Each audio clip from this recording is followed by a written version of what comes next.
mes parents m'ont expliqué des histoires. Mais ces histoires étaient les histoires de façon orale et non les histoires qui sont écrites. Voilà.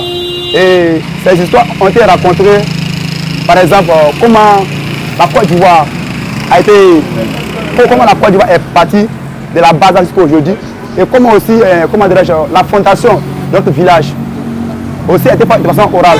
Et comment aussi mes parents se sont déplacés des villages à cause de la guerre, d'un autre village, tout ça a été fait de façon orale. Donc aujourd'hui, je ne fais que me souvenir de certaines histoires, mais pas tellement. C'est le peu que j'ai retenu qui est là. Je me souviens de quelques histoires que mes grands-parents me racontaient souvent au village, dans les beaux vieux temps, tout ça.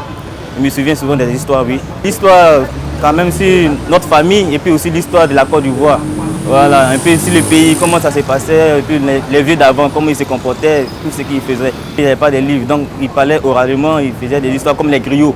Voilà, en le temps, comme les griots au village. Les soirs, quand on se réunissait, on faisait des choses ensemble. Donc, les parents nous expliquaient certaines choses qu'ils ne connaissaient pas pour ouvrir un peu notre esprit. Il faut dire que la tradition orale reste la première source d'information depuis les années de l'indépendance.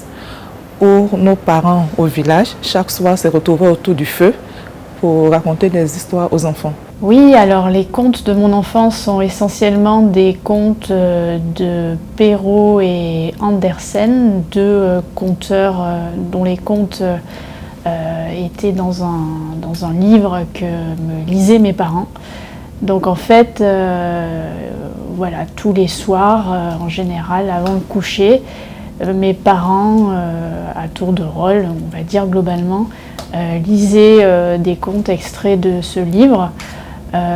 Donc c'était pas tant raconter, mais lire, alors bien sûr avec le ton, etc. Mais toujours à partir de ce livre de contes. Le héros de mon enfance, c'était, comment il s'appelle là, Zorro. Zorro, oui, j'étais fan de Zorro parce que à la maison, nous, on mobilisait la télécommande uniquement si elle était puisque c'est mes parents qui m'ont expliqué aussi les histoires, donc au retour aussi, il va inculquer la culture aussi à mes enfants. C'est ce que mes parents m'ont raconté. Selon mon expérience, il aurait cherché aussi dans les livres et puis aussi dans l'expérience que j'ai vécue avec les grands-parents. Voilà, les histoires que j'ai vécues avec les grands-parents, il aurait cherché aussi dans les livres.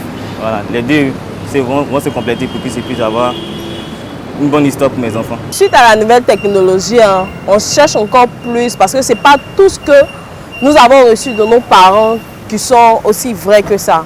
Avec les livres, avec les réseaux sociaux, ça nous permet aussi de connaître encore plus en profondeur l'histoire de la Côte d'Ivoire. En tant qu'enseignante, très souvent, de plus en plus, je commence l'apprentissage par et avec l'oral de façon assez naturelle puisque le petit enfant apprend d'abord à l'oral pour ensuite passer à l'écrit. Et sans infantiliser notre public adulte, on a les mêmes processus, je dirais, mentaux, intellectuels. Donc de plus en plus, on commence par l'oral pour aller vers l'écrit. Le rapport reste complémentaire parce que quand on prend un peu le titre de l'histoire, on nous donne les différentes sources d'informations qui parlent de l'oralité et après on avait les écritures. Donc les deux éléments restent complémentaires. Je pense qu'on va partir de cette opposition et qu'on va aller vers une sorte de consensus, en tout cas je l'espère, et entre autres par rapport à l'œuvre d'Amadou Hampâté-Bâ qui lui a réussi tout en gardant, tout en allant vers l'écrit, à conserver, à pérenniser la valeur de l'oral. Donc je pense que c'est un bel exemple finalement de conciliateur, de médiateur entre ces deux tendances qui sont très souvent opposées et surtout hiérarchisées dans l'esprit de chacun.